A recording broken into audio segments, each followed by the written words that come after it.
Folks, thank you so much for tuning in to the 1-8 Garage Podcast. I'm your host, Ian, Mr. Pink Lily, and what this podcast is going to be about and focus on is the invasion of Iraq in 2003 and how 1-8 was part of the first wave to enter the war.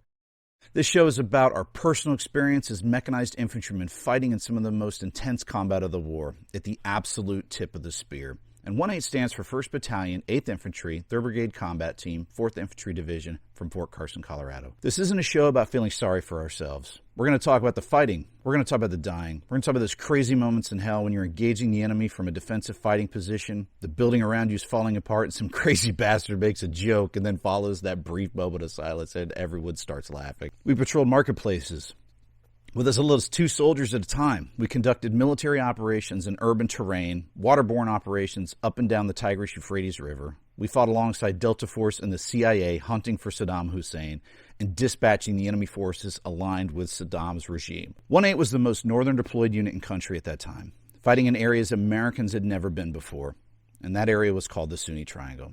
There were no bases, there were no FOBs, forward operating bases, and for the most part, we were alone. We had 1,000 American soldiers operating in an area the size of New Hampshire, or, 1 American soldier per square kilometer. This situation was extremely dangerous and unrealistic, and we had little to no support.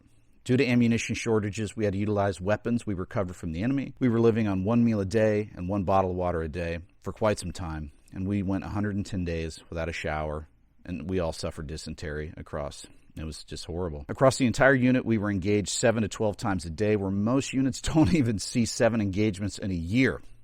And we got a lot more pleasantries to follow along the way this show. We were operating in the absence of military intelligence and had to create our own intelligence network the old school way, going door to door and building relationships in the community to establish who you can trust and reassure them that they can trust us. As we grew with the community and trained civilians who were willing to fight alongside us, we obtained confidential informants, and together we strived to rebuild cities in Iraq. The Iraqi people wanted democracy. They wanted the ability to choose their own destiny by voting for their own government, and 1st Battalion, 8th Infantry established the first election process in Iraq. Saddam had ruled his nation through fear. The Iraqi people were so scared and believed that Saddam would rise from the grave and kill their families if they acted against him.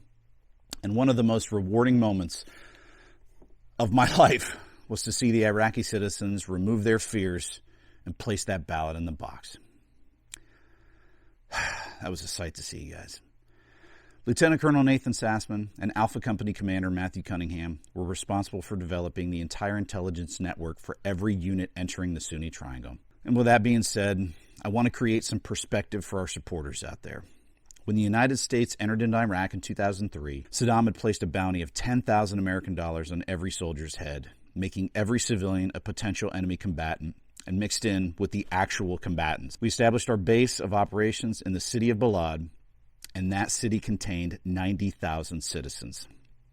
You're probably asking yourself, what does all that have to do with the garage? It's because we get down and dirty and we make things happen. So thank you for checking us out. Please visit our YouTube page. That is 1/8 Garage Podcast, or follow the link below.